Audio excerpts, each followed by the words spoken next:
finally it's Friday. As you can see tonight, I'm on my Todd. But I'm not exactly on my Todd because I have the lovely Garry Fields with me. How are you, honey? Welcome to the I'm show. all right, lovely. How are you? How's your day? Yeah, I'm just loaded with a cold. I've no energy, but I knew you were on the night, so I was like, I better get my ass in gear. So I'm just sharing out. Excellent. There's one person in the chat. Can somebody say hi so I know that you can hear me? That would be great because I don't know how many shows I've done and no one can hear me. Or Gary, one night it was so funny. The comments weren't coming up, and I was like, that's unusual. Why is no one commenting? And there was like 6 in the chat, and I ended up, what happened was StreamYard hadn't caught up. Yeah. And then all of a sudden, boom, all these comments. I was like, oh, you're killing me. Yeah. Hi, Noreen. How you doing, love? And welcome to the show. So, Gary, tell everyone about yourself and who you are and what you do. Oh, well, basically, start at the beginning. I've seen too much too quick, too soon as a 5-year-old, and then developed a lot of things over the years where a lot of deja vu and disasters and flashes and images and loads of things not making sense as a youngster. And then I've met me Reiki masters like 17 years ago. Amazing people do so much healing around the world with scenarios linking in and helping everybody. And they made sense of what I'd experienced from 5 years to like 40. So the 35 years I'd been like on my own in the deep with spirits and energies and everything that was going on. They made sense of it. And when they tied everything in for me and I understood a lot more, it just went tenfold then. So done a few things for Sky Pilots with the old past hunters and all that. We had great days. We done 6 programs as a tester, and from there in the paranormal I just covered everything. So I'm a Reiki master now, a natural healer, and I just love working with spirit. And the amount of times you get that one little simple thing and it makes the world to somebody just by saying a phrase or a comment that you're hearing from spirit and it ties in with their loved one. It's just mind blowing, you know. So basically I cover everything: house clearances, spiritualist churches. I do a lot behind the scenes that people don't see, you know. I'm always, my path is I'm a helper, I'm a healer. Which it just ties in with loads of past liars as well over the years. So I've done development with that and development classes as well. So it's just non-stop. You are non-stop. Do you know, we did a show, it must have been maybe just a few weeks ago, because Wayne had made a suggestion of doing holiday ghosts. Then unfortunately he was just back from Greece and he was dead tired. So, out of the blue, I thought we'll do healing. We've never done healing as a subject. We'll talk about healing. Yeah. And I was saying about Reiki because I'd never experienced Reiki until I volunteered at a place, and Changed there your was a world. lady. Oh my God, Gary, you've no idea. And the lady said to me, do you want Reiki? And I had heard of Reiki, but I wasn't quite sure what it was and what it does. So she sits me down, and honestly, Gary, I just felt like I was melting, but not in a bad way. It was amazing. It was just as if you're under the table and your body's floating above the table. Oh my God, it was the best thing ever.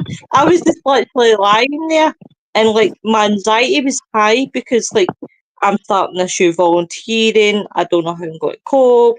See, as soon as I had the Reiki, oh my God, I was melting, Gary. I was like that. I actually feel great. I walked out a different woman from what I came in.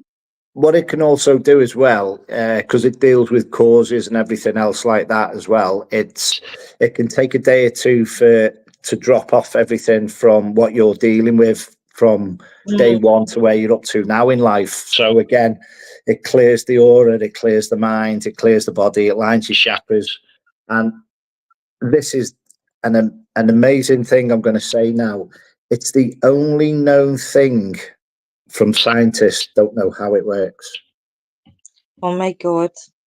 Do And, you know? and that alone is a statement that says the power of it, that they can't explain how Reiki works. But as we work spiritually a lot, we know. So Yeah. unless you get That's what I often wondered, because when I was feeling the Reiki and I was feeling the heat, she wasn't actually touching me. She was No, like literally like the hands weren't even near me. And yeah, I I became do a lot of hovering as well. So there's only a few yeah. points that you touch, but I explain all that as well as you go through with the Reiki and that. Oh, definitely. I'll go into the comments because I'm building. Hiya, Andy. Hiya, William. Hi, Adrian. I've just got the comments Hi, up on the iPad now. no problem. No, I just shared it to his group. Thank you very much. Adrian, thank you very much. You're a babe. Hi, Laura. Thank you, honey. You're a babe. So, Gary, I have seen some of your work, because I know a while ago you were out, because I used to follow Enter the Unknown Paranormal, and it just happened to be one of the episodes that I was watching, and I was like, I'm sure that is Gary. I'm like, oh, I'm going to check this out. And I was like, that is Gary. I was like, oh wow. I was like, how did you find being where you were that night? Because I watched it and I was kind of like, oh my God. I was like, Gary's right in here. Whereabouts was it? I'm just trying to recall now because I get to that many places. You were with Andy Jones. I think you were in this tunnel. No tunnel, but it was like, I think it was a pub. Was it an old pub that you were in? Oh, at the minute I can't remember top of my head, but I love Andy. I always share Andy's work and all that. As I was sharing it the Yeah, other day as well for readings and all that. So it might have been over Lincolnshire way. Top of my head, I can't recall at the moment. But it's just like when we go to these places, you could be like a couple of days away to the event, yeah, and you're picking up things prior to going to these venues and yeah, places, and even on the way en route, somebody will jump in the van, or I'm like, when we start the investigation, I was like, hang on, you come along an hour ago, didn't you? And it ties yeah, in with like people it's been in the district, the county, or whatever. And when you get to the location, I just always ask the older energies and the older spirits to come through first, because if a building's dated the 1600s, I want to deal with things from the 1600s, and then as the yeah. sessions go on, the more modern energies I ask them to come forwards, because it gives people a mixture of what's going on within the paranormal event on the night. What's been your most favourite paranormal event? My favourite, I'd say, I was filming for the Past Hunters, and we done St George's Hall, and I'm about half an hour away from Liverpool. I'm over the water, so I'm in Ellesmere Port, and I was talking to the security guard, and he took me up on the roof, and as it's got like the mezzanine floor, it's got this floor that's covered up. It only comes out once a year, and there's in the floor in St George's Hall is like one breathable brick space, so you can see through, walking above the hall that's covered.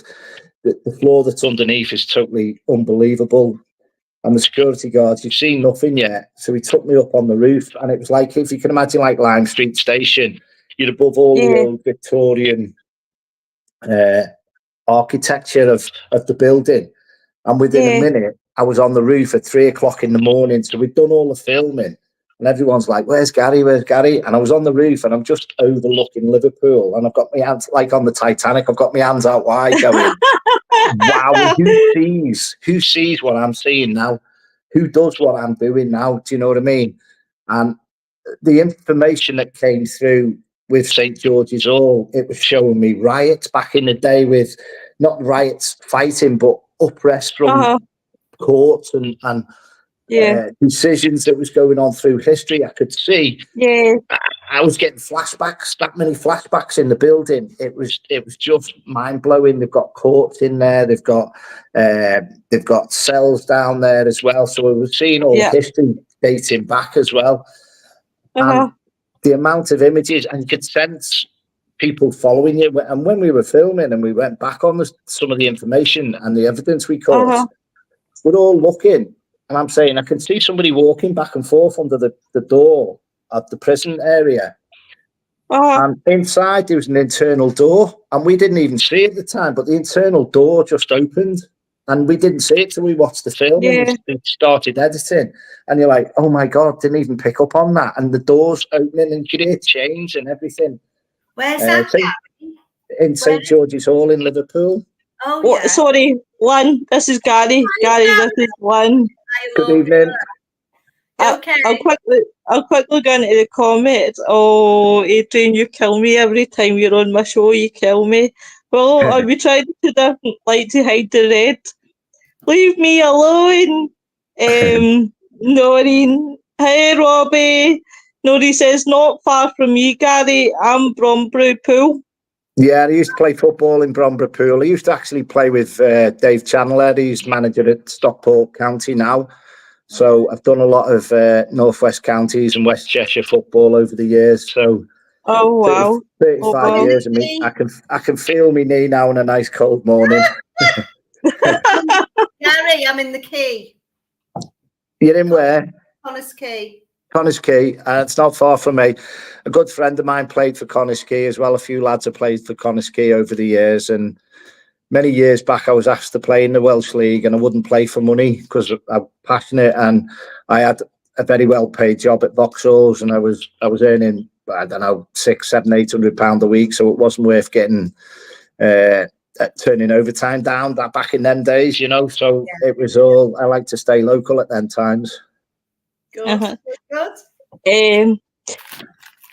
Adrian, never always want to see if I can bring out a deeper shade of red. Oh my God, you're killing me, man. You're killing me.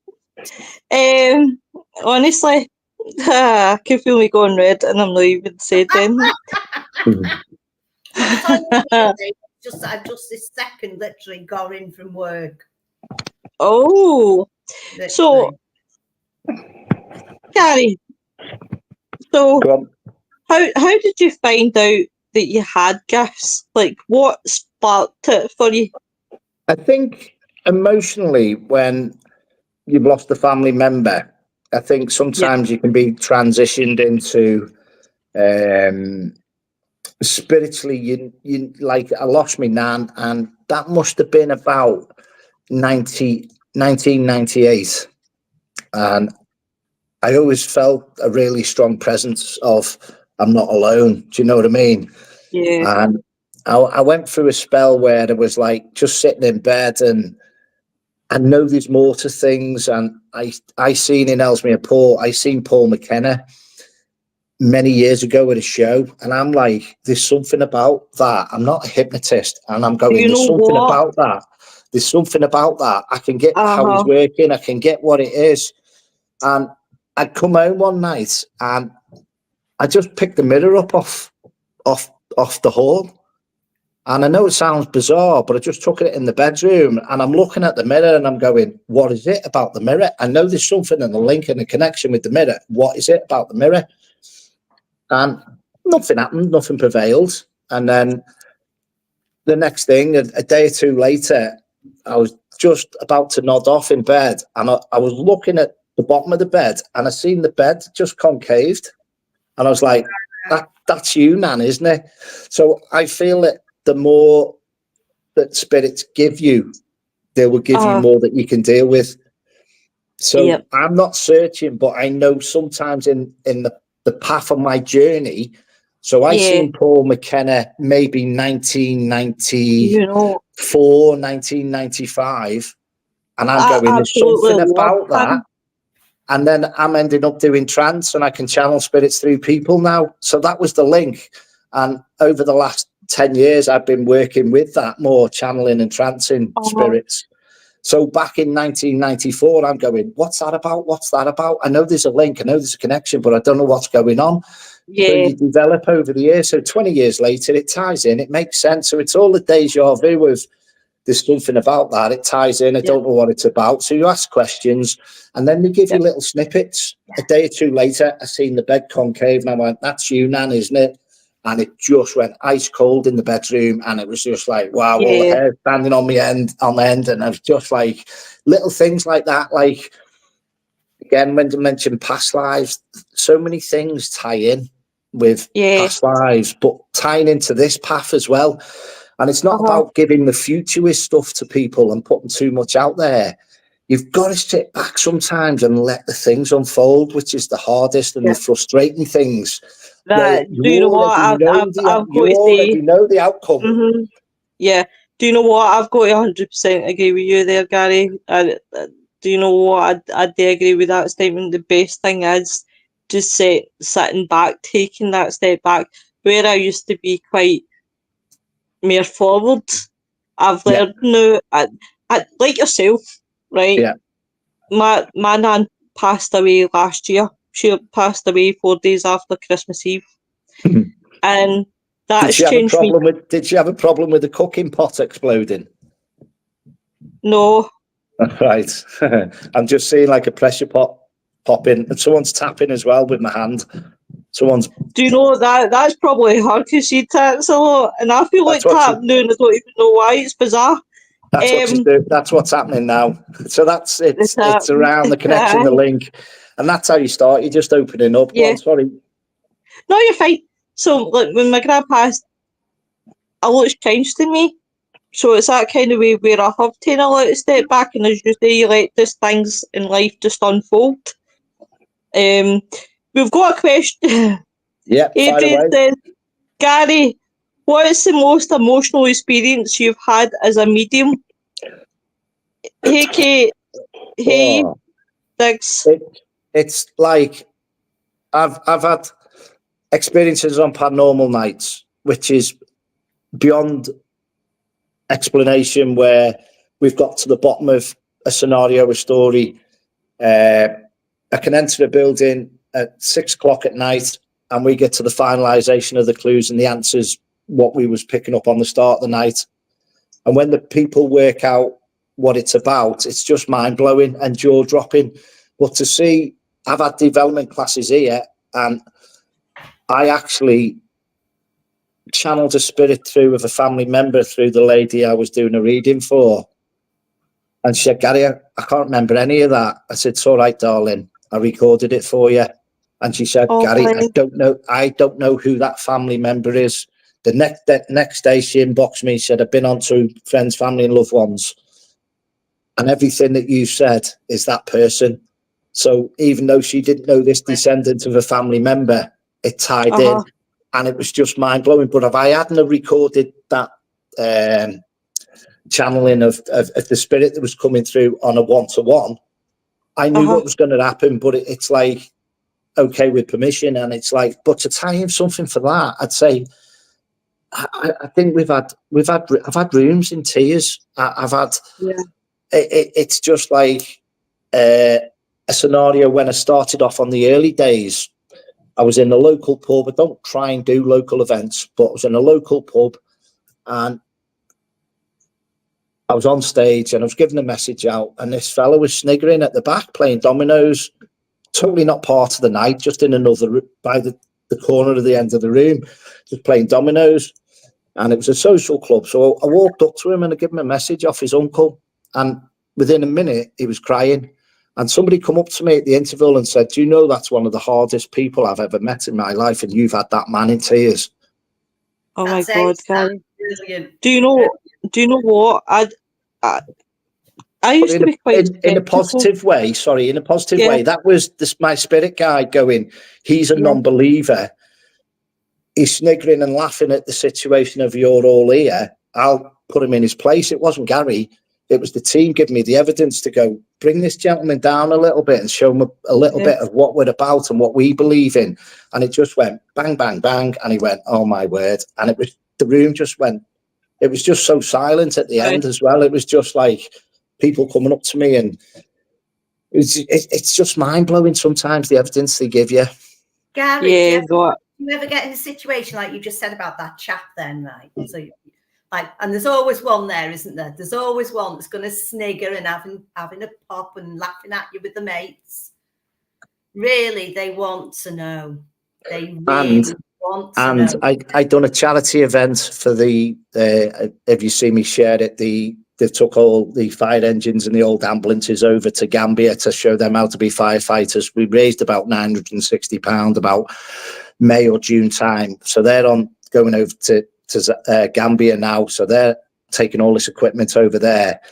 And there was one gentleman that was like sat in the background and on the night, and you could see he was a little bit of a non-believer. He was with his wife, and I said, "Can I give you some information, sir?" And he said, "Yeah." I said, "Are you not too brilliant at fishing?" And his wife started sniggering and laughing and went, "Yeah, that's him. You've got him to a T." And I went, "Can I show you something, sir?" I said, "This is from 2 weeks ago." And he went, "Yeah, go on, show me." I went, "Well, I was in A&E and I could see blood for about 2 or 3 days. And I was like cutting something up in my profession. I was cutting something up, doing my job. And I was like, oh, that's good. I didn't cut my hand. The next day, I went straight through my hand with the drill. So there was the blood. So I stayed in work. So hang on, I stayed in blood. I stayed in work. And then I went to A&E of a night time. Good evening, young man. So I went to A&E and I sat next to a bloke, and a bloke was sat next to me, and he come in and he had a fishing hook through his thumb. Oh my God. Ooh. Hang on. So I took a picture of it and I'm going, mate, I know it's bizarre, but can I take a photograph of that? And he said, sure, that's fine. 2 weeks later, on that night, we were doing the platform work for the charity night. Yeah. I said to the gentleman, have you done that before? Can I show you this photograph of a gentleman I was with 2 weeks ago? And I put the picture up of the thumb right through the hook right through his thumb. And his wife burst out laughing and went, yeah, he's done that. He's done that quite a few times, actually. He's done it in different parts, but he's done it on his thumb as well. And that tied in. And that's how mad things are. And I'm like, why am I taking a photograph of this chap's thumb with the fishing up through it? But I knew it was something around. Just take it, do it, ask, and how things tie in and all that. It's just amazing. I think it's really weird how things happen, but it's like you say, it ties in because all of a sudden somebody will say something or you see something and it's connected. Everything connects up, doesn't it? Yeah, it's amazing. And certain cities and certain towns or places you visit, it's not about wrapping up. It's like 4 weeks later, somebody from that village will come through, or you go to Chester and it's just like, I'm on a night out. And then 3 weeks later, I'm like, you were around me in that pub, wasn't you? And it's like, yeah, you get a yes and you get a no. And it's just like, hang on, here we go. I know what all that was about. Do you know what I mean?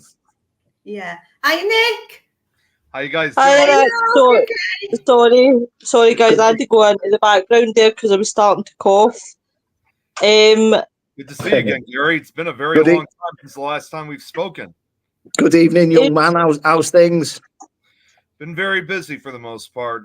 Not surprisingly, not much with investigations, but definitely with a lot of podcasts. So I've been kind of all over the place. Adrian says, hey, Louie.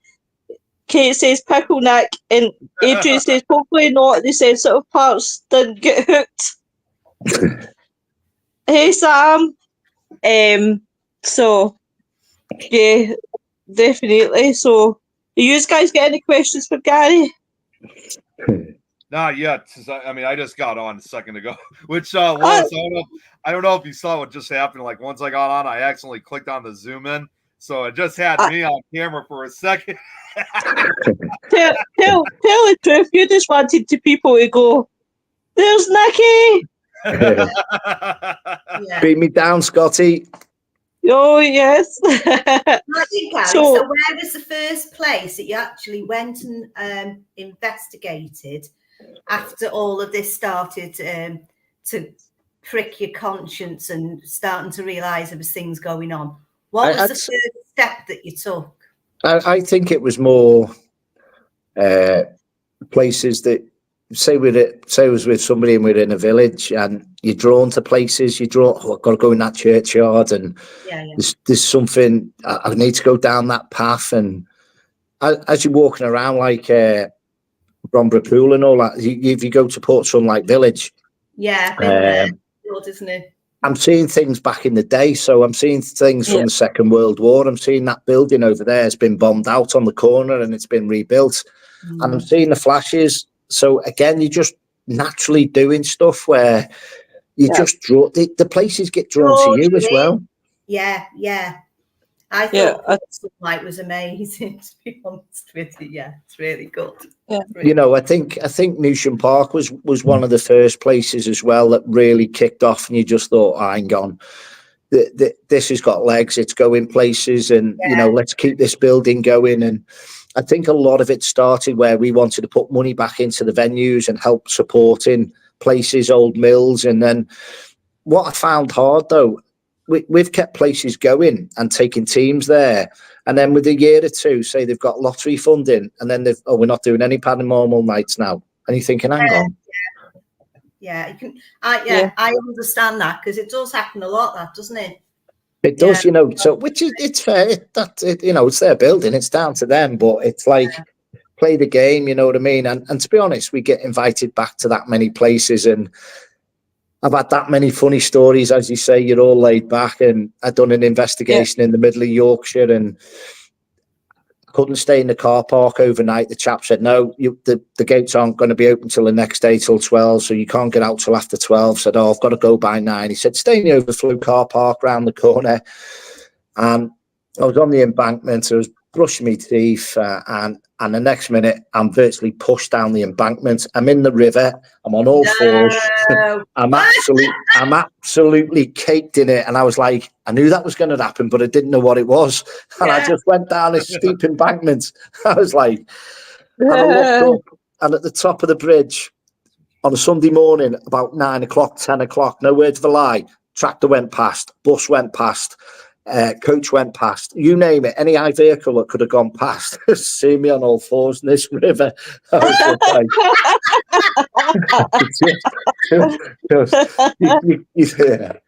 I'll leave your imagination to some of that as well. So Adrian says, apologies, Gary, I'm a little off-centre. You're always bloody off-centre, you. Sam says, what's this all about? We're interviewing tonight Garry Fields. We're finding out about Gary, what he does, who he is. And then probably, as everyone knows this show very well, we go down rabbit holes. Many rabbit holes. We might end up talking about food, drink, places, just wherever the mood takes us. Oh, yeah. I'd say there's only ever one time I really felt uncomfortable doing this, and that was when somebody was pushing for the investigation on the moors. And I went to a convention, and I was sat there opposite them at a table, and I just felt, I can't eat, I can't. There's a time and a place for certain things, and I was just like, and I didn't want to go. I rang a very good friend of mine who's an amazing medium, and I said, just give us some advice. And it was just like, run with it, just sit and have a cup of tea and just go and get some fresh air outside. And by the time I went back in, all the food was over and done and dusted. So I didn't felt uncomfortable then. It was just, I was like face to face with something I didn't want to be face to face with. Not the people, it was the situation, you know, and I didn't want to be in that situation. So sometimes you can bump into something that's nose to nose. And I would say a lot of negative will test you to the limit. You know, I've done investigations, and 6 months later, I'm still dealing with it. You know, 6 months later, I'm still dealing with things that's trying to sort things out, you know. At the minute, miraculous things are appearing on my van. I keep getting scratches on my van and things like that. I'm all right. Okay, I'll fix it. Whatever. Next, crack on. I'm not bothered. Yeah. I was speaking to Jacqueline, and she was telling me about your experience that you had just recently. my jaw nearly hit the ground. If you want to talk about it, Gary. Yeah, say hope that I've again. I not- didn't get that with the accent about. Oh, with you Jacqueline, leave that accent alone.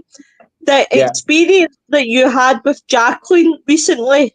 Yeah, and that could have gone, no word of a lie, that could have gone tenfold. And it's knowing the time and the place. You know, we was in an amazing place where Wednesbury and the Haunted Exchange put an evening talking about the occult, and it was like, oh, I need to be there, I need to see what's going on, you know, I need to keep a nice close shop on this type of topic and subject. And it was amazing people talking about their experiences of what they deal with and what they deal with things in their different beliefs and all that. So that's what it was basically about. But the negative in the basement where the place, the talks was being held, was like, I'd had dealings with it before in the past, and it was like ganging up on me. So I'm sat in the back of the table and I'm being pushed off the table while they're talking and the show's going on. And I'm like, right, okay, I know you're here, leave me alone. And Jacqueline had an experience the night before, and I'd dealt with and I'd channeled a negative experience from the place she was the night before. And I was like, okay, know you're there, acknowledge it, not tonight. So it could feel them all going, well, we're going to bombard you anyway, regardless. And I'm like, no, not tonight. I've got two people stood by the door at the basement who's watching the show. And I can see the negative virtually open a portal type of thing and express themselves through their faces, and features are all changing at the doorway. And I'm like, yeah, okay, I know it's not my night. I can acknowledge it. Leave me alone. I'm not working. I'm letting them do it. But you could feel the night it just wanted to suppress you, attack you, bombard you, beat you up, throw as much negative onto you as one. And then sometimes you just go and you go, yeah, not tonight. I've just come along to see what the night's about. And with the talk on the occult, it was amazing because we don't know everything. So it's adding things to your toolbox. It's like paranormal. Sorry, Gary. It's how other people work with. Yeah, it's how other people work within the realm. Yeah, there's 7 levels of light. The main man down there himself doesn't come along. He gets his workers to come along. So there's your level 1s from the 0. And I can go into a building and go, oh, there's a 3 around here. Somebody that's swaying and doesn't know which way. They've done a bad thing, but they want to go to the light, but they can't go to the light because they've done a bad thing and they want remorse. And so sometimes you go in and you automatically know what level of energy is there as you're walking around the place, and you can feel it. So it's sometimes it's like, okay, not tonight. It's not for me. And I don't want it tagging along. Excuse me. I don't want it tagging along. So again, it's just, that was a night where it was like, no, not tonight. We'll come back another night when it's a paranormal night, and we'll have another little chat. But I've done stuff where I've got photographs of demonic, and I can't share them because it's like when you see that, people go, "Oh, what's that weirdo doing?" Do you know what I mean? Or it's like if they don't get where you're up to within the realm. And how you work, I work with positive and negative. I've been trained to deal with the positive and negative. So I've shown stuff by Windsor Castle in a community centre, which is an openly day centre for children. And I've walked in the room and I'm getting things from the 1860s when portals have been opened. Amazing. And there's been chanting. There's been chanting going around in the room. And I was with the lovely Ben and the demonologist. Ben. We had him last Friday on our show. And I said to Ben, can I give you this? And I show him some of the photos, and he's like, yeah. And when I mentioned that I see black and white with spirit. So when I said, the guide and the team are telling me they're chanting in purple, they're going around the room, he said, you're the only one that's ever said to me, I've seen a group spiritually doing that in them colours. So I went, bang, God. That's it. That's fine. I can take that. But that had opened up portals on top of portals on top of portals. Wow. So I done a paranormal hour in that room. And then they said to me, Gary, can you stay? The other crew's coming in now. The other team's coming in now. Can you do? I said, I don't want to do the same session twice. I don't want to do that. I said, I'll show you what's in the room. So I channeled the 3 spirits, the 3 energies, the 3 entities. Yeah. And somebody said, "What's your name?" And I went, "Stop. It's not like you see on telly. I'll stop the session. Just bear with me." I mean, and the gentleman that was running the night said, "Gary, I can't believe the control you had there to step back with the energy, explain to the member of the public, come back to yourself, explain to the member of the public. It's not like you see on the telly." Brought the energy through again. And I opened my eyes just towards the end, and all that night, they were all in the corner cowering. And I didn't know that they'd taken the photographs, and they were all the public were in the corner, and they were all cowering. That's how strong that energy is. And if it wasn't on my phone now, I could show you the images actually on my phone. That would be amazing. But it's like an entity, and so say the boss of a lowered energy was getting another entity to play in someone's mind to actually go and kill and murder somebody. So back in the day, like Jack the Ripper, it was doing things where, leave it with us, we'll go and get rid of that body, we'll go and get rid of that person, we'll wipe them out. And it was actually thrown a lady in a sack into the Thames. Wow. And I channeled the lady through another member of the public in a session before that downstairs. And she said, "All I can remember is I couldn't see." And I said to her, "Was you in a sack?" And she said, "Yes, it makes sense now, the Hessian. I couldn't find my way." And I said, "Right." I said, "Was you in water?" She said, "Yeah, I was virtually couldn't breathe." So she was getting all the emotions, mannerisms, ailments of the last session. So it was just amazing how it all panned in. But it's not for me to move them energies or entities on. Yeah. It was basically for me to explain to the energies that's in the building, don't thrive and crave off the younger energies that was use the building in the daytime. So I had to ask my team to put a bit of boundaries and guideline down that they don't cross the mark. They respect our times today and not affect somebody of a younger age where it can feed and thrive off younger energies. Yeah, I totally get it.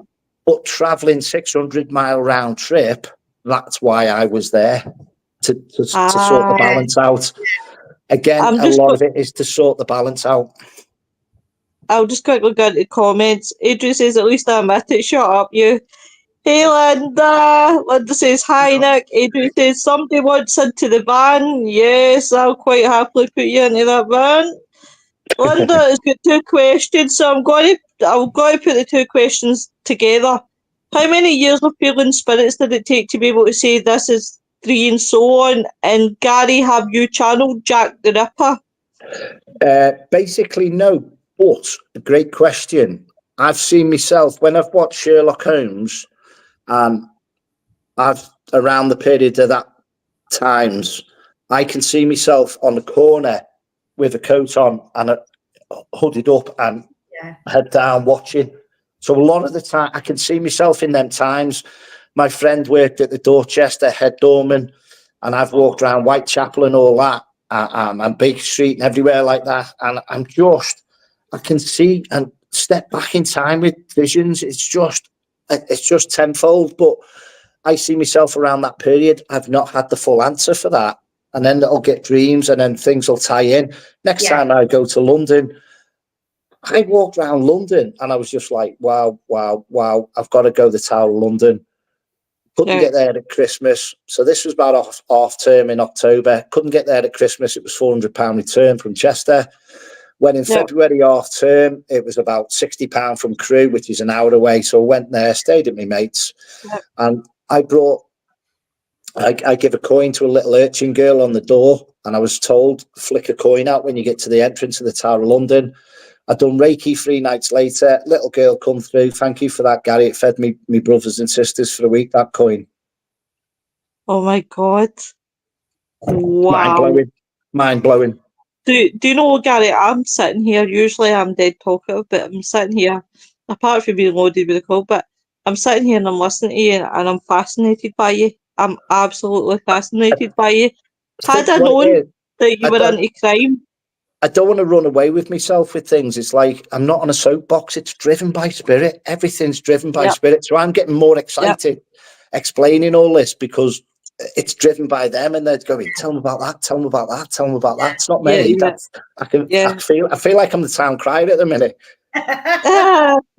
Gary, can I ask you a question, right? Yeah. And it's a serious question. Does it drive you up the wall, right, when No. people think it's like when you're doing stuff and they think it's like the TV? What I'd say is, honestly, went into TV too much, too quick, too soon. Kept down the middle, wasn't over enthusiastic with things on the telly, just kept down the middle, done what I'd done, very black and white. And again, my belief is what I say, seeing is believing. And then I've developed how to be a transfiguration medium. So I show spirit.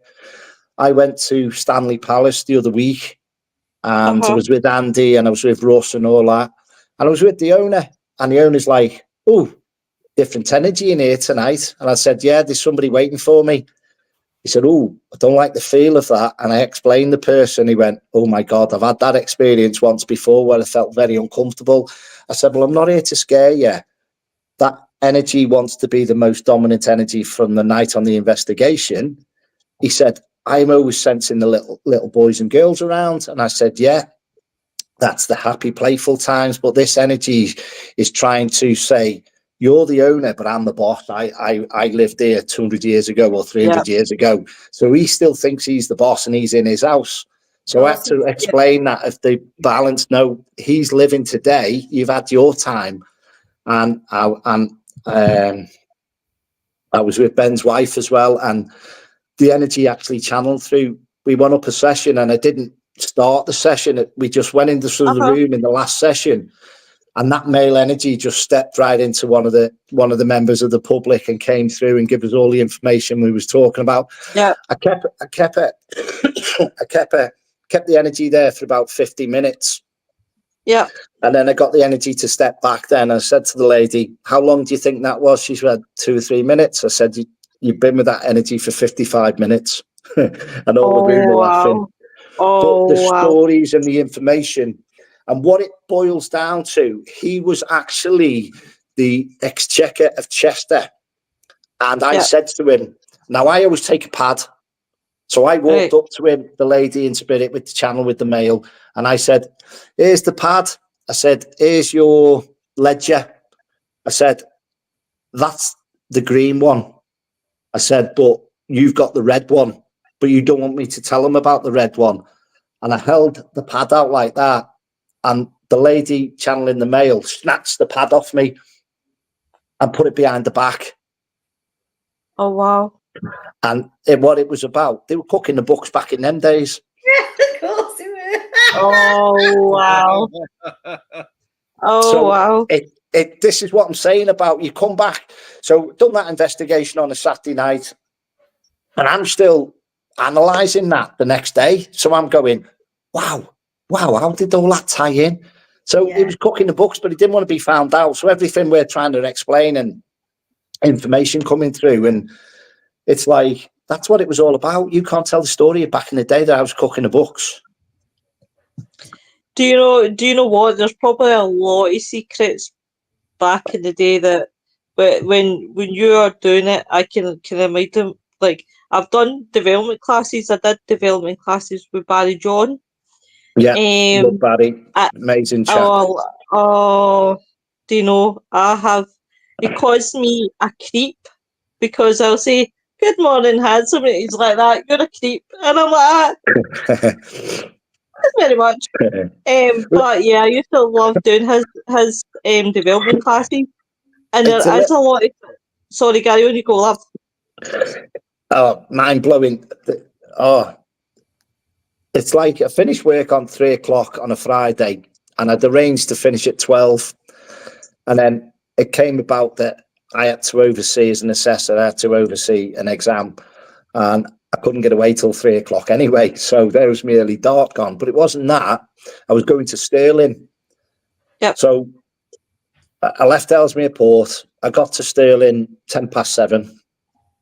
And the first time I went there with Brian Harley from does a lot of the tours over from America in Scotland, in Edinburgh and that. I said to Brian, "Did you hear that? I was pulling off the off the dual carriageway, and I met him in Edinburgh, and he said, "Where are we going now?" I said, "We're going to Stirling." He said, "You just drove 5 or 6 hours. What do you want to go to Stirling for?" I said, "Because I'm drawn there." As soon as I got to Stirling and pulled off the dual carriageway, right down my ear, I got "Welcome home, sire." Wow, Oh love my it. You God. maybe don't call Gary. So I walked up in June. I walked up to Stirling Castle, which I'm always drawn to. I put my hand on the door, and we were doing an investigation in Stirling Jail. Got to Stirling Jail. How did you find Stirling Jail? Because I invested Stirling Jail. Let me get to the bottom of this. So I'm with United in Paranormal and lovely Justin's team, and the first 2 sessions, everything from that jail all came through from the castle. Every energy in the castle had come through into the jail. I brought Robert the Bruce through. I shown him. I described him. I put other people into the place in the jail, and they could see Robert the Bruce through them as well. They could even see the crown. Somebody done a Google, and they actually got the picture of Robert the Bruce and said, "Gary, that's the crown we could see." I was actually in the jail, and I was like drunk, waiting to go into a mission, waiting to go into a battle. And I was giving everybody in the prison cell a trinket. So I was giving them a reward spiritually. And I was like, I was just, for 2 sessions, which was about 2 hours, it was just tenfold. It's the strongest energy of a paranormal night I've ever experienced. The people in the cell were just absolutely mind blown with the strength of the energy. I was full on Scottish, and I was full on for the battle, and I was full on for. I just riled everybody up as if I was like Braveheart. It was just. It was I was You melted into it, didn't you? You melted into the whole thing. But the energy in the room. Yeah. People were standing where I was standing, channeling the energy, and they could feel it and sense the strength of that spirit. That's perfect. That's brilliant. Right, I went up to northern Scotland, didn't I, in April, the end of April, and I've always wanted to go to Stirling Castle. I don't know why, but we went past it, going right to the top of Scotland. Went past it on this coach. I went, oh my God, there's Stirling, and do you know what? It's like it's had stuff added onto it that shouldn't be there. Yeah. Oh, yeah. The whiter part. I don't know, but I don't know the castle. I've never been there. Yeah. But it's just that it draws you. The only reason why I'm asking, right, Gary, is because I had an experience in Stirling Jail that was quite rather unusual. Well, just yes or no. Did you feel drawn to your hands and knees that you had to go in the stocks? Just yes or no? Yes.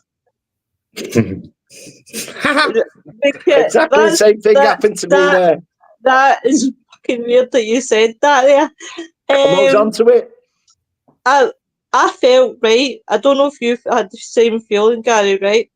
But when you got into Stirling Jail at the bottom, I felt fine. I felt absolutely fine. When you went up a flight and you went into the circle part, is that where it happened? I felt dead, sedated, like somebody had dazed me or drugged me. But then I thought I didn't have enough food or drink in my system, so I went down back for a sugary drink. But at the bottom, I felt fine again. But when I went up to the top again, I felt like somebody was standing behind me, sedating me. Love it. Holy shit, Gary. I've got, my friend is Kenny. Wait a minute, can you make that full screen, Nick? That looks like Richard the Third. Gary, Gary, it looks like Richard the Third. Just put that up one final time. I'm in a full screen. Wrong one. Hold on. Gary. Oh, Gary. Sector rating there, Gary.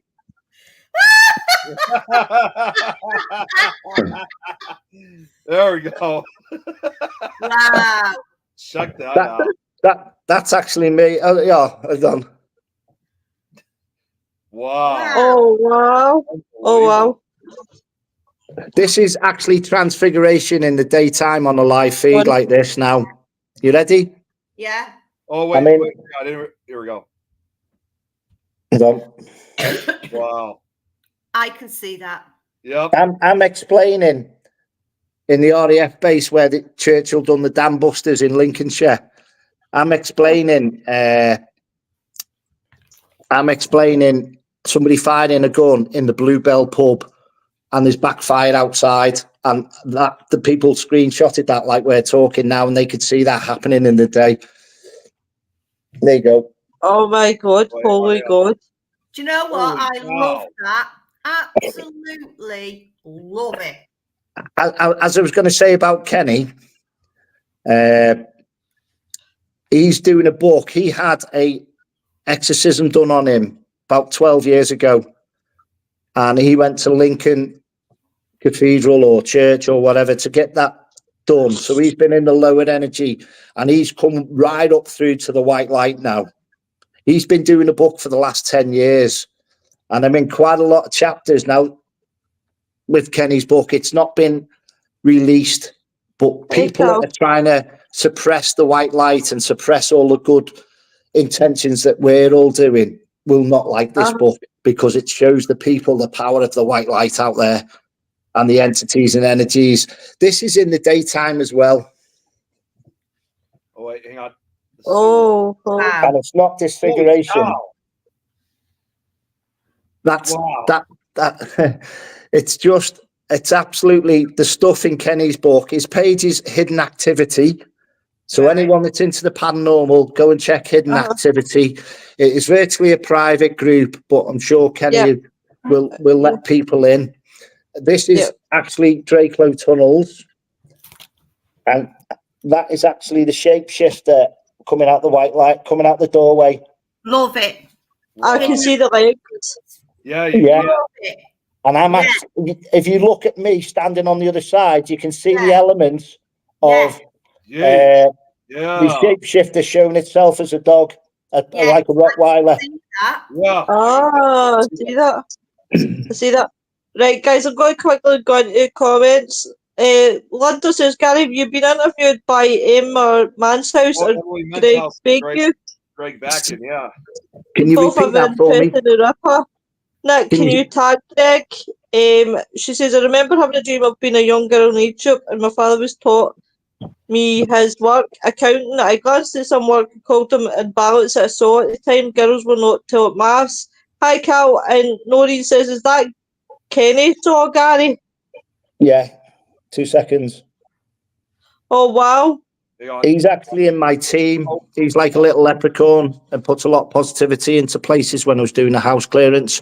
Go on, repeat the question again. Sorry, darling. No, you're absolutely fine.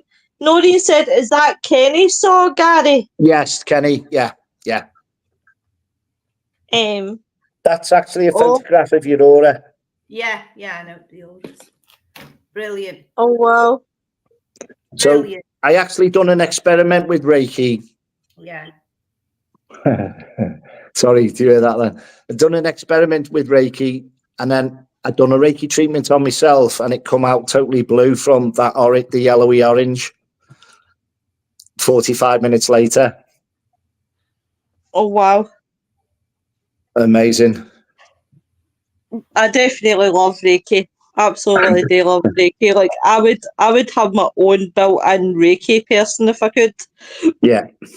Nori says Kenny's a lovely fella. I've known him a while. He's been through some hard times. God love him. But we've helped each other nurture and support. So when people reach out, these are the people, when people reach out, we're helping, supporting and understanding of what's going on. Do you know what I mean? Yeah. So again, it's just mind-blowing how much support is out there for each other when people just ask, talk. It's okay not to be okay. I think that's the phrase of the month this month. I was talking to Wayne earlier on before about Hitchinbrook House. I'm in a room and I said, there's a child in here. Then this energy flew right above us and dropped down like in a white light, just dropped right down. And it was photographed by a member of the public sat on the chair in front of us. Oh my Love it. God. Wow. Oh, wait, Love wait, it. hang on. Look at that. Oh, wow. Beautiful. There's two of them. Very impressive. That's the actual picture. Love it. Oh, wow. You know what? I just got a really bad pain going right through my hand here. Gee. Honestly, really bad. I don't You're know. right, love. Yeah, it just woof. I thought, oh my God, what's this Garry doing to me now? We actually done the boat in Portsmouth Harbour. Not the Victory. I can't remember it at the minute. And I said to somebody, "Can you hear that noise?" He went, "Yeah, it's the sound of the water hitting the bow." I was like, "No, I could hear spirits just like clearly around us at the night." So we took some infrared pictures that night, and that was a great night. And just seeing like an old boat back in the day of the decking and all that, even though we didn't pick anything that was outstanding, but when you see images of thermal images as well, it's mind-blowing of the depth of energies that are around that the naked eye can't see. So there's somebody there and you can sense and pick up on, but if you get a camera out, they'll just disappear and clear off sometimes as well.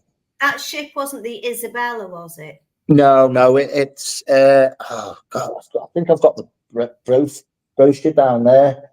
It's not the Victor. I can't remember the top of my head. I am so sorry. I'm so sorry, Garry, that I keep going on and off the camera. It's because I'm loaded with the cold. I keep getting into a sneezing fit. So what do we got here in this one? He's not happy. That's in a mill. Oh, I see it now. Yeah. Is that better? Yeah. What mill was it, Garry? I think it was Lee Spinner's mill. That was the one I was talking about that didn't allow paranormal people in after they got charity, the lottery. Oh, yeah. Here's a good one for you. Now, this is Casper. If there's anyone ever wanted to see Casper, this is Casper. Oh boy, this one I gotta see. Holy shit. Wow. Check that out. Now that was full on like that. That was Casper. Oh, but I want to thank you definitely, Garry. It's been really interesting. Thank you so much for coming on with us. Yeah, no problem. Keep going if you want, darling. Yep. Just warming up. You're in no rush. Just warming up's what we want. That's it. Let's go. What do we got here? What do we got this time? Wow. That actually looks like Nick.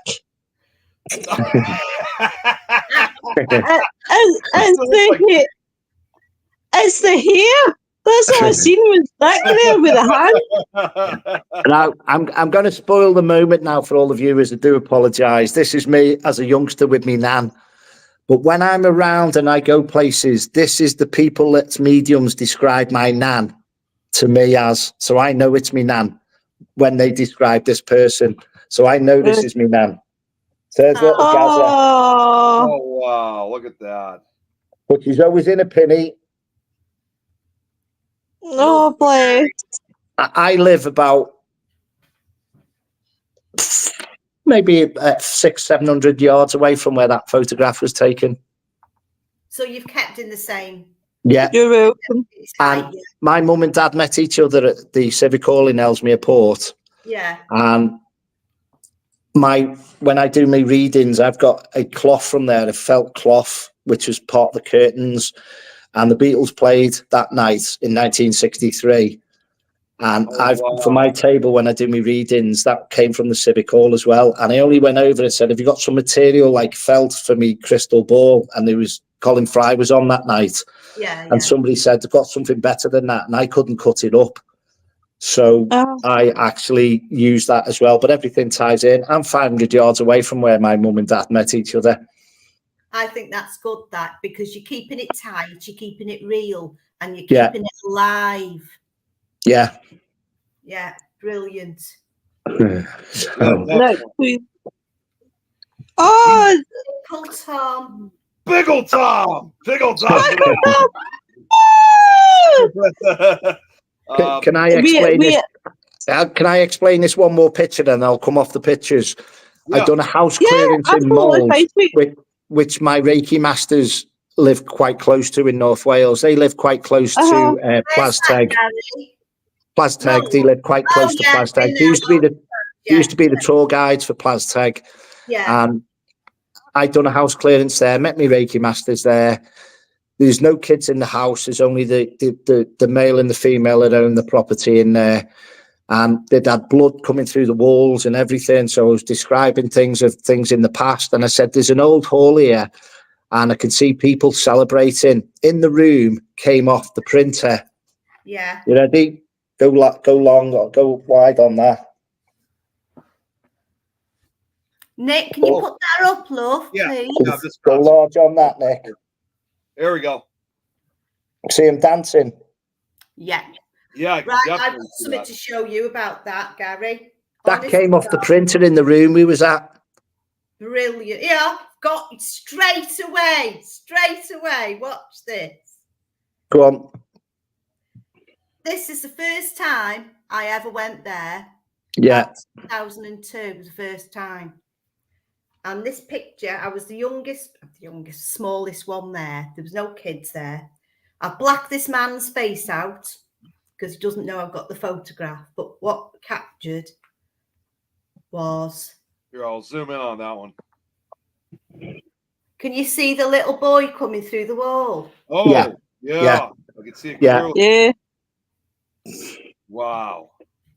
I remember going to Penryn Old Hall, and I explained to people, I explained to people there'd be an apparition tonight and everyone will see it. There must have been about 8 of us in this small bedroom, and it was quite a quiet session, very quiet, not much going on. Then all of a sudden this hand came through the wall and went right in between 2 people. The room went up, loads of people ran out, and I was laughing my head off going, I love the intelligence of spirit. I think that place is underestimated because I think it's absolutely bang on, absolutely full, that place. I love it. I could go there all the time. Well, in the basement there are a lot of things have gone on, which sometimes it's like, it's hard to see how it was back in the day. Do you know what I mean? Yeah. Yeah. And it's hard to give the information to the public where it's too overpowering with what we're seeing, what we're sensing, what your team's talking and telling you about. But I just love getting invited and getting to these places as well. It's just, it's mind blowing. Yeah. Zoom in on this for me, please, Nick. Sure. And then I'll leave the pictures alone then. Okay. Okay. It's a simple click. Right. All right. So where? Yeah. See that? Oh, now I can see it. Yep. You see it, Lois? Can you see that, Gary? Yeah. Right, I'll zoom. Where's that, Gary? Oh, that's Stanley Palace. Yeah. Sorry. My guy just went Stanley Palace. Sorry. Putting it away. I've got an amazing one from Stanley Palace as well. I just met some amazing people on the circuit and out there as well. Do you know what I mean? And back in the day when we all started watching MH and all stuff like that, and then, you know, certain people on there are my idols, and then I'm working with my idols, and it's just like, wow. But what was that about like 25, 30 years ago? And then I'm part of that, and I'm watching the show, and the medium's describing stuff going on in the room, and then I can see the vision. So even watching the telly, I'm seeing the next stage of what's going on with the energy. And I said to somebody in the room, I was like, oh, I feel like someone's gone through the window there. And then the medium on the telly went, I see a lady and she looks like she's on fire and the house is burning. She's gone out the window to try and survive. We have a special guest joining us just shortly too, who wants to jump in.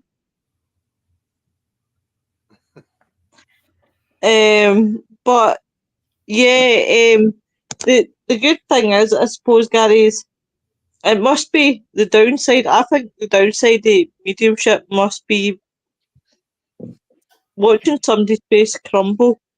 Like, I know what I'm like personally when I get, like, certain readings, and how I know somebody is genuine.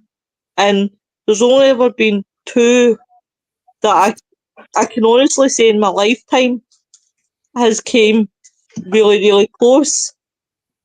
Barry John, and there's a guy in Holland called Ad, and the two of them have been very, very close in what they've told me, but they've also had me in tears.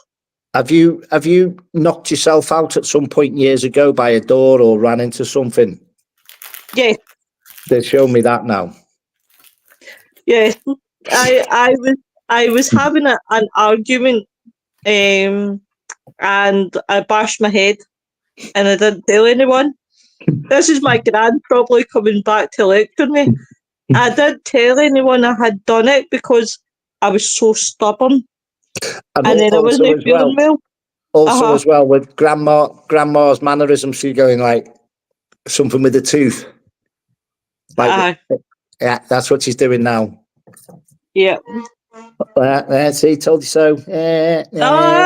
I'm coming to you anyway, Mr. Fields, because you are one of the many that I've not had a reading from.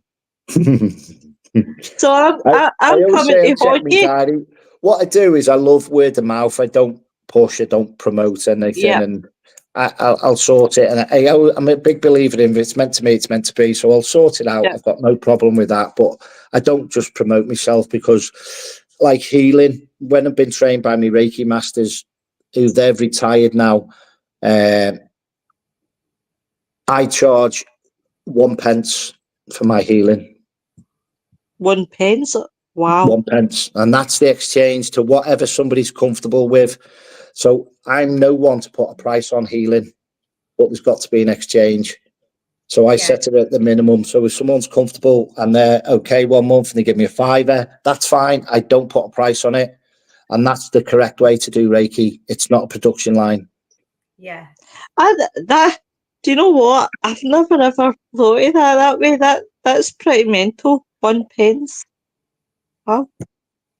But again, remember what I said at the start? I'm a helper. I'm a healer. Yeah. Think of who was like that back in the past, allegedly back in the day. Yeah. Mm. So yes. from a past life, I've been round the foot of Christ, of Mary Magdalene. I've been a scientist, 1870s, Knights Templar, King and Queen of France. When I worked with Kenny and we done that night, I actually gave that the Magna Carta was signed and discussed at this venue we was at, and it was actually discussed. One of the ladies that was on, the historian that was like admin on the night, she'd done some research and said, Gary, it landed over from the Knights Templars and everything. It landed over in the King of France. Had landed over in like Plymouth way and made the way to where we was, Lincolnshire way. I can't remember, in this church, in this tower, and everything tied in that night. And it's virtually on the ley lines of everything in like from Plymouth to Norwich way. It was all on ley lines and everything. It was just mindful, but it was all like on the cross of where everything met, and at the pinpoint of everything met. Do you know what? I'm absolutely fascinated with ley lines. I believe that everything in ley lines happen for a reason. Yeah. And I believe that because I've investigated in a small town called Peebles, and it's a witchcraft town. And when you look at their ley lines, they all experience nearly all the same stuff, which is quite ironic. So I am absolutely fascinated with ley lines. Yeah. Fascinated. So also as well, like Jacqueline just put there, it's fascinating our work and that. It's like I try and experience as a medium. If I'm in a room with 20 people, I'll try and give them 20 people an experience of what I'm receiving. So I ask my energy to go tenfold, the building to go tenfold, share all the energy around us and give us the mannerisms, emotions, ailments, what you've crossed with. Give everyone that information. And I've had it where I've been channeling people and I've been channeling spirits, and I've had 4 or 5 people channeling different spirits in, say, a mental home or a mental asylum. And I've had to stop the session because 3 or 4 of them are running for the windows. There's no windows in because it's an abandoned building. So, but your team will put you in a situation where you've got to be in control and be in charge. So to go, right, stop, we're stopping now, that's it. Break the session, break the noise, break the link, break the connection. It's all about being as professional as possible as can to get to the information, but there's a time and a place where you've got to stop certain things. Yeah. Here's an interesting question. Have you ever found it so hard not to repeat what somebody tells you to say? Well, I've worked with amazing people and I've seen them do stuff and it's opened my eyes and I've just been gobsmacked and I've gone, I can't believe you've just done that in front of me, said that in front of me. And it's like, why have you just done that? So in hindsight, they've gone from a 10 down to a 1 in my eyes. Oh my God. Tom, this is Gary. Gary, this is Tom. How's it going? Otherwise known as Pickle Tom. So I think I'm going to end up hijacking you, Tom. I think you're going to be one of my I my literally co-hosts. just sat in my chair and I brought up my phone while the computer was booting up, and then I said, "Oh, look, yeah, that's right, it's Friday." And I clicked on It's Friday then. Oh, that is Friday. But it's one of those things that I think must be hard in a medium's type of thing. You really want to say it, but you can't say it, and you just like I wouldn't be able to hold my tongue.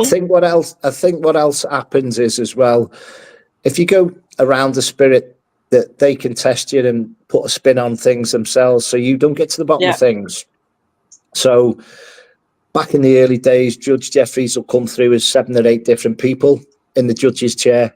And then at the end of the night, I've gone, hang on, this is the same energy here, playing games. What you doing? I've learned from that session. I've learned from that. Yeah. So don't just assume or put your own assumption on it. You've got to give what they're giving. And at the end of the night, it was like, I was testing it all the way along and I was 8 different characters because I can be 8 different characters. And it's the one energy, the same energy that's shining through with the strength. And even when I went back to Stanley Palace, he was there waiting for me. And it was just like, wow. I can imagine. How have you been, my young Tom? I haven't seen you in like 12 hours. I know. It's weird. I've been all right. It was just a boring day at work, but like I got to have a little ray of sunshine come through at the end when I stopped at the food store. I saw one of my subscribers, and I didn't recognize her right away, but of course, she saw me. She's like, "Well, hello," and we talked for a minute, and then I got in the self-checkout line, and there was a guy behind me who some other guy was trying to buy beer in the line where you're not supposed to buy beer. There's only one line for that. So the alarm started going, not the alarm, but the thing started blinking, and the guy behind me, he's like, "No, you got to go down to the other register." And then the worker said, "Oh, no, that's okay. We could do it here." And I just looked at the guy and said, "Oh, he's special." And he went, "Tom's World. Oh my God." I was like, "Oh my God, 2 of them in one store." It made me happy. He's like, "Man, I've been digging on your videos for a while, man." It's amazing. It's amazing when you do get recognised, and it is.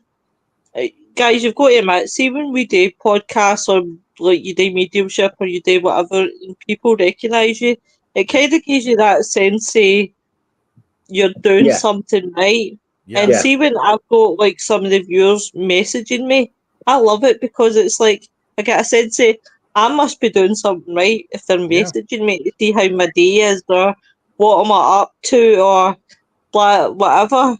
And this week's a bit of a tough week for like myself as a podcaster because this week would have been the birthday of one of the viewers that used to view us all the time, Cliff Jones.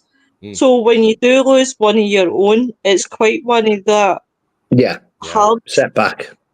Oh yeah, like you said, it lets you know that you're doing something right. And I even said that to that guy when he said he really enjoys them. I said, well, I'm always glad to hear that, because it makes me know that it's worth all the work I put into it, the editing and everything like that. And I mean, a lot of people have given me little compliments like that, but like the one of them really hit home a couple of years ago. Somebody put this lengthy message as a comment on one of the videos saying how like they were extremely sick for quite a while and they couldn't get out of bed, and they always loved going for walks in the woods and stuff. And they said that my videos really helped get them through that time. And I never felt such a warming in my heart when I read that. I was like so taken back. I'm like, wow, I matter that much in somebody's life that doesn't even know who the hell I am. Wow. It's just like, oh wow, it's nice.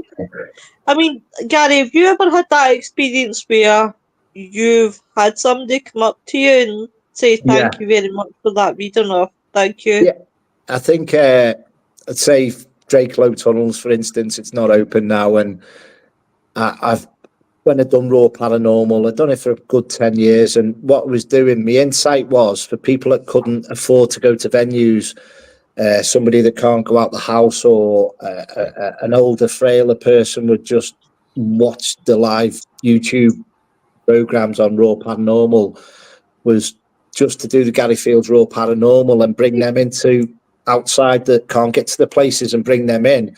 It was raw as it was, where I had my cameraman then, so my cameraman can't do it anymore because there was a lot within the family of one of the family members, and so it's hard doing it all on your own. So I'll go to an investigation. I already know what I'm doing and explaining things. So I've not done the live Raw Paranormal stuff on YouTube for about 3 or 4 years now, because it's like somebody's paying for the venue, people are paying for the tickets, and it's like it gets where it's on the line where you're showing somebody a £60 investigation that people have paid for, or a £50 or £40. So there's a nice divine line. So I'll try and give people snippets of the building or do a little bit of a walk around now.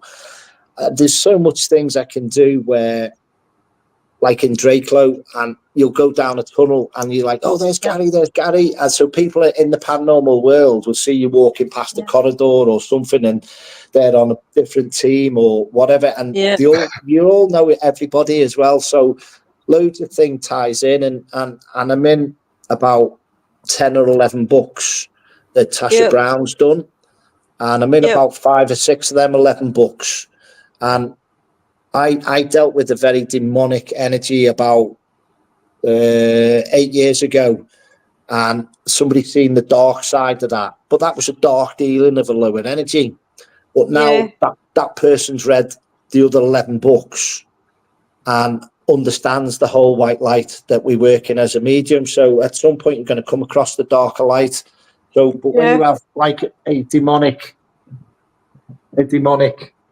Oh wait, hang on. Let me. When you come across stuff, on that. and you come across stuff, and is that all the magazines that you've been in, Gary? Yeah, a lot of them. And when people just see what they want to see and they don't understand how a medium works, we work with the lower energy. So 8 years ago, I was like one of them weirdos to them, but now they see the white light that are working, and you know, I'll get the you're our angel, and we see the good that you do now, and that is that wow factor. That is that. You know, it's like having a deck of cards. Every 52 of them cards means something. So spiritually, every spirit that comes along means something, because they all weren't born at that level that's lived on this plane. And then you've got the different demonic entities, shapeshifters, Wiccan, pagan, everything wraps up into one, the occult, and everything of everybody's, Bigfoot. I've got ideas with Bigfoot.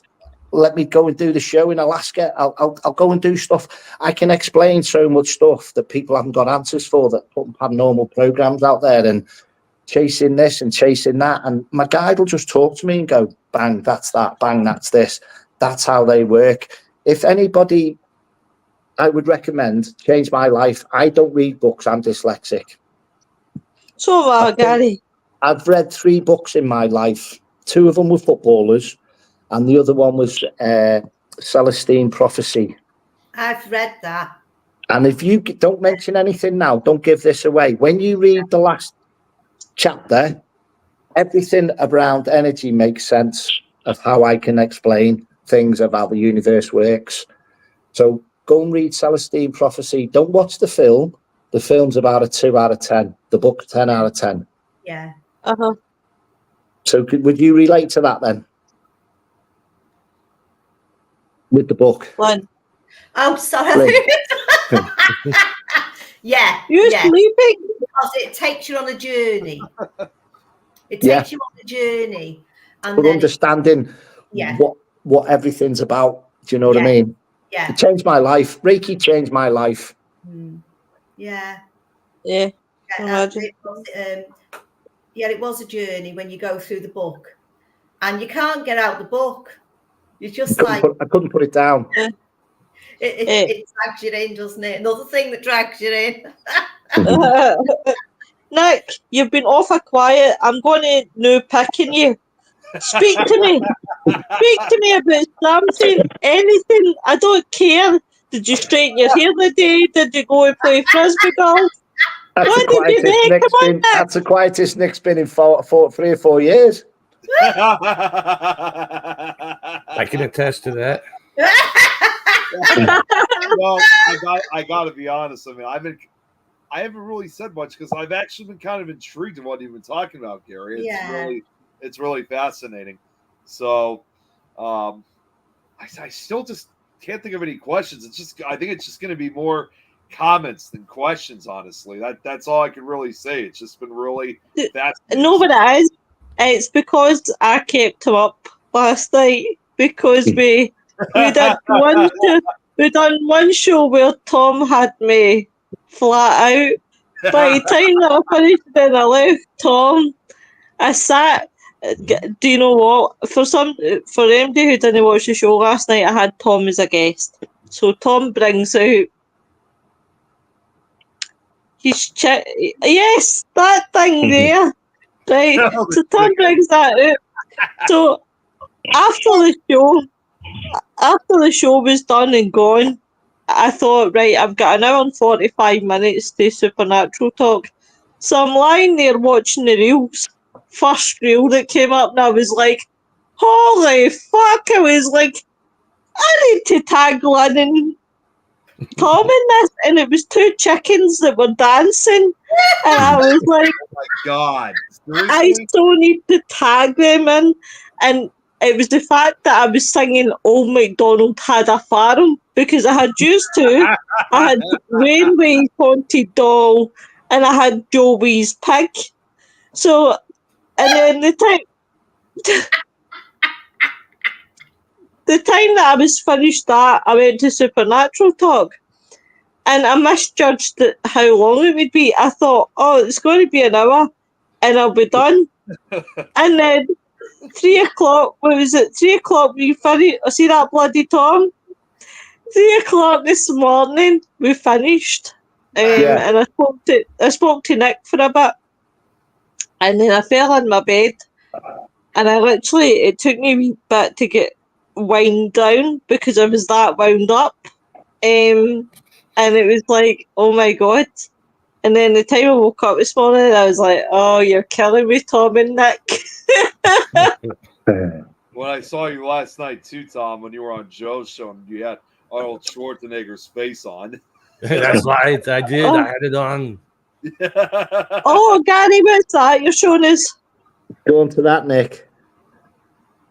What is that? Wow. Oh, Like an alien. your face. Yeah. I actually channeled that. It does look like an alien, actually. Actually, like a reptilian. Looks like there might be more than one face. Oh, put that back, Gary, please. Hold on 2 secs. There That's might the have been more actual than one. picture. Yeah. Oh, I see 2 faces now. Yeah, I can see there's 2 another one faces. next to it. Like a nose, a big nose and a beard. Yeah. I actually channeled that. Yeah. Oh, Where's he gone? Yeah. Where's it gone? it's not there. Not there. Hold on, it's gone off the camera. Sorry, I've touched the screen with my finger, as you do. Fingers. Yeah. Getting So I annoying. actually channel that about. So that was about 4 or 5 years ago. Right. And it can be very weighted energy. Just one more for you. This is in a theatre. Wow. Oh, wow. Check Oh, that I out. know. In the doorway. Yeah. It's like a face looking kind of upwards. Actually, Yeah. yeah. It does. It really does. That's interesting, that one, isn't it? That was in the little theatre in Birkenhead. That. Oh, is it? Yeah. This is an amazing one. Okay. My friend drew this. Where's it gone? My friend drew this. Nurse. There's the photograph the public took. Wow. Oh my Oh, god. look at that. Wow. Amazing. Amazing. Wow. I described that in the dark. My friend drew the picture of her in the dark, and a lady took the photograph in the room. Three lots. Best evidence ever. Medium describing it. Medium drawing the picture, and the member of the public took the photograph all at the same time. Holy shit. You know, within the session. Linda says, hi, Jackie.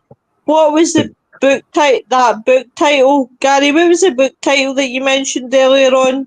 Celestine Prophecy. Yeah. And then go in 2 seconds. I've got other books. 2 secs. Yeah. No problem. And Linda says, looks like a reptilian. Go and get yourself on Amazon. Go on, Nick. Do dealing. Realms. That's Between that. realms.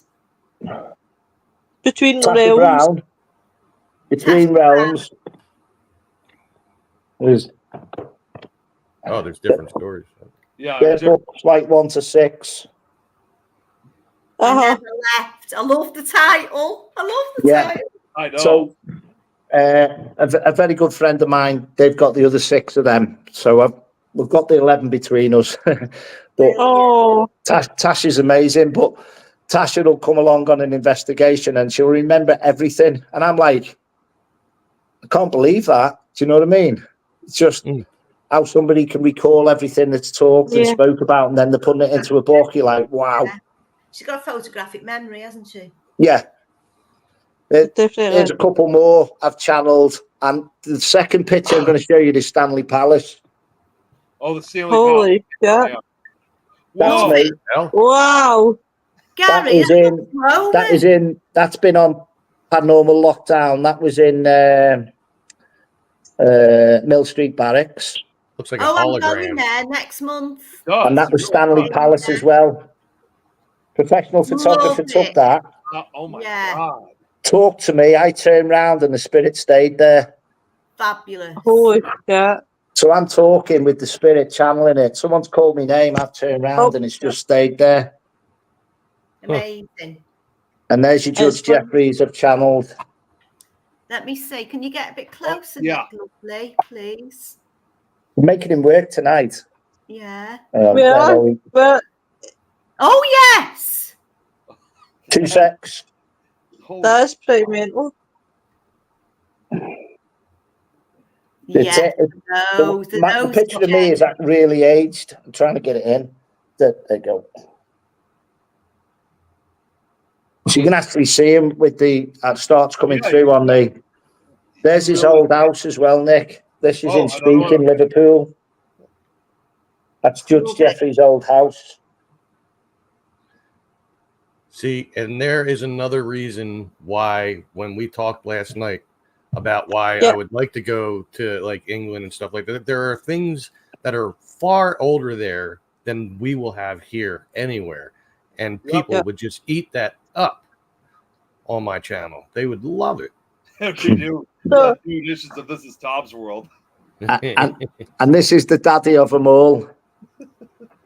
Okay, let's see here. Oh, wow. What now? What is this? Right? Is this? I love it. Denby Asylum. Yeah, love it. Wait, oh my God! Which was formerly known as Valley of the Valley of the Damned. What was it called? What's it called now? Have you been to Plascoch? Sorry? Did I just hear you right, Lan? Did you just say past talk? Oh,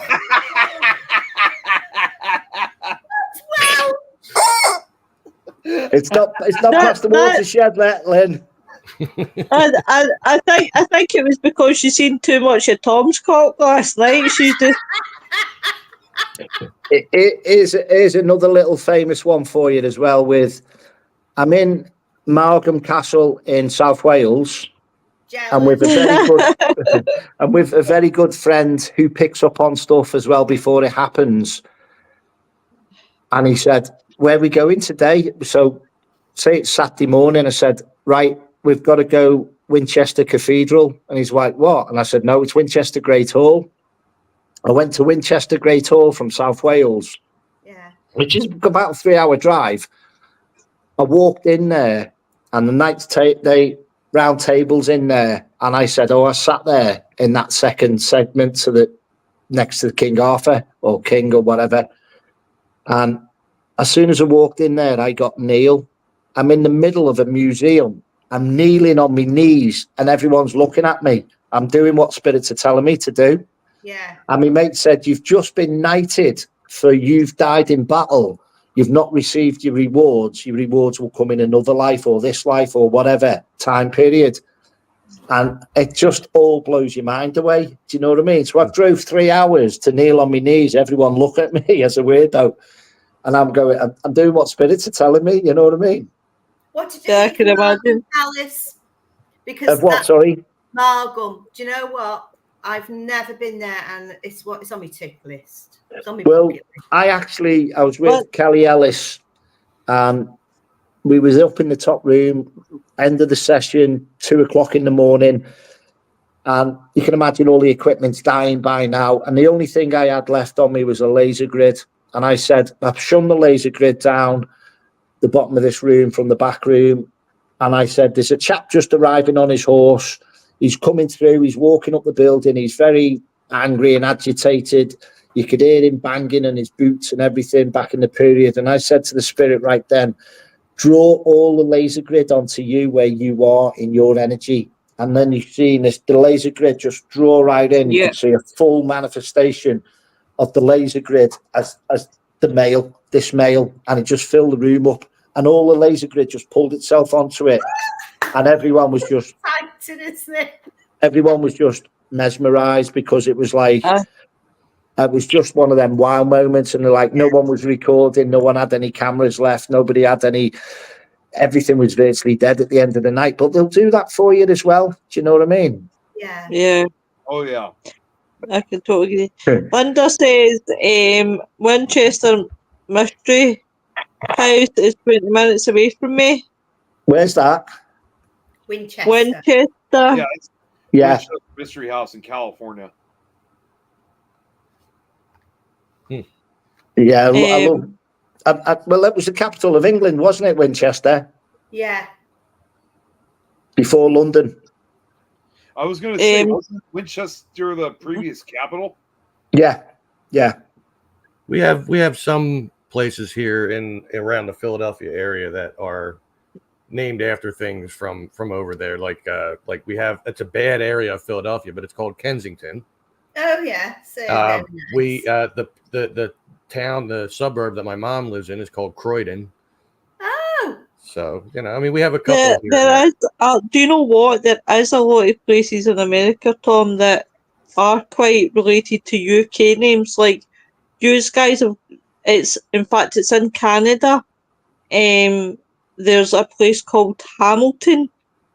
But where I used to grow up, 20 minutes away from there, there's a place called Hamilton. So I do notice, like, when people, I'll be like, oh, I know that, or oh, I know that, or oh, I know that. And it's weird. Like, I find it all very fascinating. Like, yous have got UK names, nearly. Well, I do, Willow. And the thing is, I often think, like you do, about these names in America. Has it been named after the people who actually settled there from our country?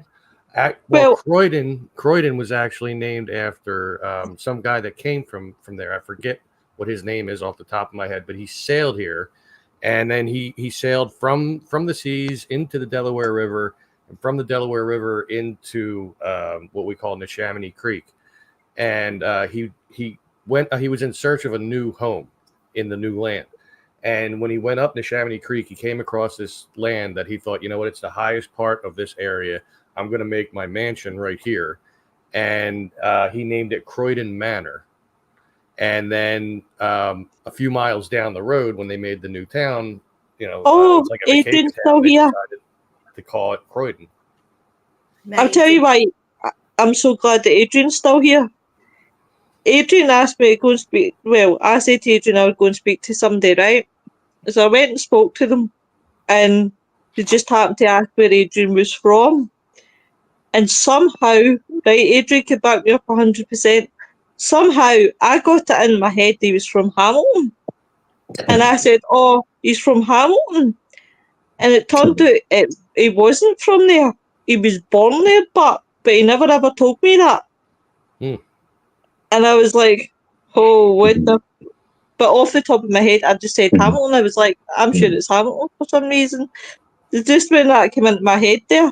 Linda says, it's in San Jose, California.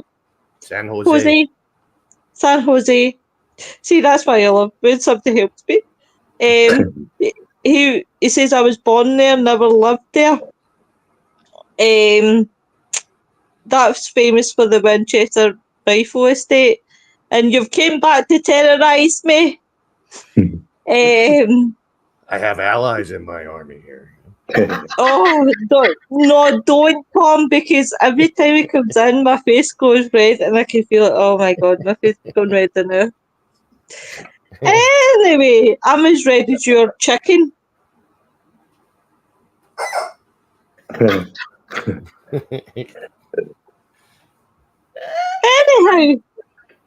Anywho, thank you very much, guys, for tonight. It has been great. Don't you start bringing out your chicken. He says, Adrian says, I've lived in Berlin and Scarborough. Oh, I didn't know you had a Scarborough over in America. Over in Canada. I think we have one in PA too, actually. Or maybe it's Scarsborough, but I guess something like that. There's all sorts of names over there for me, isn't there? Birmingham. Yeah, there's loads of places. I mean, not only do they have a Salem in Massachusetts, but there's a suburb, the place where I work. It's in an area called Ben Salem. It was originally supposed to be Salem, but they added the Ben in recognition of Ben Franklin, who spent a lot of time there. He spent a lot of time over there too. Actually, he was the founding father for Pennsylvania. He was the founding father. He was the founding father for Pennsylvania. Yeah. Well, no, that was William Penn. Oh, that's I don't know. Yeah. You're right. I don't know why. I always thought it was Benjamin Franklin. No, he was. I don't know why I said that Tom was from Pennsylvania. He's no.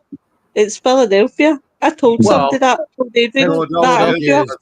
It's in Pennsylvania. Yeah. Pennsylvania is the state. Philadelphia. I was going to say Philadelphia is not a state; it's a city in Pennsylvania. Can I just tell you guys something? Right? I picked geography, and I was fucking shite at geography. I couldn't tell my wife from one state to the next state. Do you know? Right? You're going to chuckle. You should watch that show. It's Always Sunny in Philadelphia. You know what? I've actually not watched that show. I know. I'm surprised. Adrian, foot and mouth. You just leave me alone. Stop picking at me. Do you know, guys? True story. I used to think that Africa was a country. It's a continent. Yeah, leave me alone. It's not my fault. Well, if you look at another one, I mean, you got to admit, if you look at something like Australia, it's a continent, but it's still considered a country, though, at the same time. Yeah, I wasn't good at geography either, and sometimes I'm not good at geometry either. So you know. But it just where's the fun in that? I've had a bit enough of you tonight, Mr. Scott. Linda says, have you, oh my God, leave me alone. Have you ever been to Scarborough Fair? Anyone? Everybody? I've not been to Scarborough. I've been over that neck of the woods, so like Grimsby Way and all that. Done investigations there with over there with amazing teams, like, you know what I mean. And it's just it's mad over there on that side of the coast. It's mad. Norwich Way upwards, all the way up to Scarborough, Whitby Way. But I've not actually been to Scarborough Fair. Yeah. Adrian says, we have a U Glasgow in Nova Scotia. Well, on that note, I'll step up. Your face isn't red enough. We can make it happen. No. I tell you where I went to, Willow, the other month as well, when I was up in Stirling. I went to Inverary.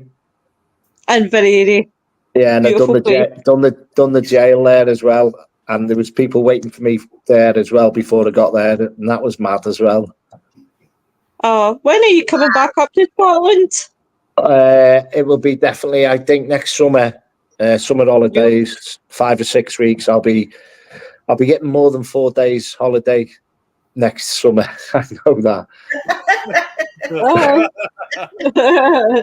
Don't encourage Adrian's bad behaviour, Tom. Me? I would never do such a thing. Yeah. Talking about. He'll be like sitting there in his chair going, yay! I'd also say as well, Willow, I went to that, one of my favourite castles up there was Dean Castle. Kilmarnock. Was that Kilmarnock? By air that way. I come from Edinburgh to where to Stranraer. Kilmarnock. And then I went over to Belfast Docks, and we'd done the Belfast Docks and the Titanic and all that. Wow. When I was in Dean Castle, there's stuff there that you can't actually VIP tour. I couldn't say what was in there, and even because it's privately owned, and it was just my jaw hit the ground with Dean Castle. Yeah, I can imagine. It's a beautiful place. It's just amazing. And also as well, I was with another gentleman, and I give 2 people a standoff with like a knife to each other's throats like that. Right. Under the chin. And the gentleman said to me the next day, he said, I actually read something in a book about that. And he said in the exact place of the land that we was on, that was actually in the book that he'd read, of 2 people at a standoff for hours with a knife each other's throats, just pointing underneath. And it was a bit of a standoff. And I gave that, I said I could see this happening. And he read up on it, and he said, I've seen it before. And he said, that was in a book I read years ago. And it's just mad. It was about that castle and the land and a bit around that area, and another place we'd visited. I can't remember where it was specifically, but it was mad how it tied in. I can honestly imagine. Just amazing, isn't it? Yeah. Who needs encouragement, don't you? Well, I behaved. I could have made you spit out your... I tell you what I do love as well, though, is all the time. I've got so much time for the people that organise the events, and I thank all of them as well there. Yeah. I go on to certain places, and I'll be tying in with the Reef Chasers soon over down in Welshpool when they come over, and I've got a very good friend there. She always makes me a cup of tea, and I don't have to say anything, and then all of a sudden on the break and interval, she just give me this cup of tea, and it's just spot on, and that makes all the difference. Of just there's your sugar boy, there's your boost, there's your. I know you need another second wind because you've been working for 4 hours. Yeah. Can I just say something? Adrian, you take notes for Ireland in 26 because you'll be making my tea. 2 sugar and milk by club. And if you've got any sense, you don't make it nice so they don't ask you for another one. But hey, us lads have got to stick together on these investigations, you know. Listen, I can imagine Adrian would be putting stuff in my tea, so he would need to make me a cup of tea again. I can imagine. But no, but I want to thank everybody. I want to thank Tom, everybody, Gary for giving up his time and coming in and seeing us. And thanks to the viewers, even that cheeky one in Canada. But next, I've got a favourite lady, Jennifer, who's a medium, and she always inboxes me as well. It lives in Canada, and she used to watch the Raw paranormal pages and all that. So the amazing people that link in with you, and you're thousands of miles away, and you're on the same wavelength of what's going on the live feed, and you're watching on the paranormal nights, and you've got viewers halfway around the globe that's on the same wavelength as you. It's just amazing. Yeah, it is really amazing. Got it. 3 milk and salt. You're sacked. I know. That's that, you. It's on, because I'll make your tea and I'll put brown sauce in it just because I like you. But Linda's like that. Lois is amazing. Love Lois. Thank you very much. I love you too, honey. I love you too. Next Thursday, we have Karen Basic coming in, joining us. I'm really, really looking forward to having Karen in. Next Friday, guys, we will be talking about cryptids. Now, it's not really, I'm not really the biggest fan of cryptids, but I'll let folk say, so Nick, what Nick doesn't know is Nick will be hosting the show next Friday because he's really good at this shit. So that's fine. So you don't want me to make tea? You will be making my tea. But definitely, guys, everybody have a good weekend and stay safe. And can I give a quick shout out to everyone I work with as well? If anyone's online now, tomorrow I'm at Bishton Hall, which is in Stafford, and next weekend, again, it's already sold out. I'm at where am I next Saturday? Saturday is Borwick Hall. So get to some amazing buildings, and again, hats off to staff, team, organisers, people that do all the podcasts. Just hats off to everyone, because it all pulls all this in together to make everything worthwhile. And hats off to all you guys. Brilliant. Thank you very much. Thank you. Thank you very much. If I could also just show one thing, just before we go, I guess you can kind of say I have a little guest here with me. You guys can't see. You've noticed I've kind of been holding this little bowl here. Is it Madeline? No, it's. How could Madeline be in this little bowl? Oh, I'm sorry. I wasn't paying attention. No, it's actually. Well, I already told you before this, Lois. I have. Yeah. Oh, is that your little friend? Yeah, it's a little mouse I saved. Oh, doesn't seem to be moving too much. No, he's upside down right now. He's also struggling. No, I found him yesterday here in the basement. One of my cats was trying to get at it, and I was able to save it. It's still at that stage where its eyes are closed, and it's still struggling to walk. Now, believe it or not, as it may look, I'm not actually keeping it as a pet. I'm only just keeping it until its eyes open and pretty much it's independent. So it'll just be a few days. That's actually, if you guys had seen, that's actually why I was using I was using a syringe. I was feeding it milk. Oh, God love it. Linda says, Nick. Linda says, my best to everyone, and thanks, Gary, for the book recommendations. That's fine. And again, are you just hats off to everyone that compiles all that type of stuff, putting a book together. And people have said to me to do a book, and I can't remember a page. If I've written a page or read a page, I can't remember it. And I've been told to do 3 books, and I'm like, ooh, who's a ghostwriter? Who does all this? Theoretically, who's a ghostwriter? That's a good one. But, hopefully one day I get to that chapter, but I think I could do it now, but I'd like to retire now, not with the paranormal, but if I could do what I wanted to do, it'd be off the scale with the next level, with the path that I'd like to go on with the paranormal and putting everything together and organising this and organising that. But I'm around amazing people and they're already doing that. So it's just like, I don't want to be contradicting to the effort and the work that they're already putting in. Do you know what I mean? No, Was that an unintentional pun? When you're talking about writing a book and you said, when I get to that chapter, was that unintentional or was that inserted intentionally? Yeah, I know, Nick, I know what AJ's trying to do here. He's trying to get me to say Wayne's alien's name. You should have known. I like a cock, yeah. So, and also, Tom, to answer your question, this mouse, it's moving. It's sleeping right now, so that's why. Oh, bless it. Oh, bless it. That's another reason why I'm wearing this glove too. So I just put it on, and his head was moving. So it's not. Oh, dead. I saved it.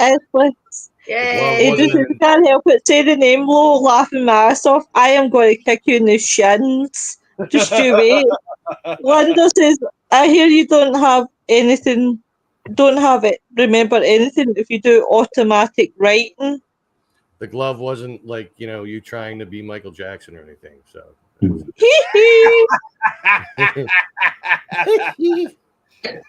what I'll do as well, I'll share this to the other pages I'm on as well. That would be great, definitely, Gary. I'm just gonna say right now, I'm still learning, but this is certainly better than learning geometry. I'm saying nothing.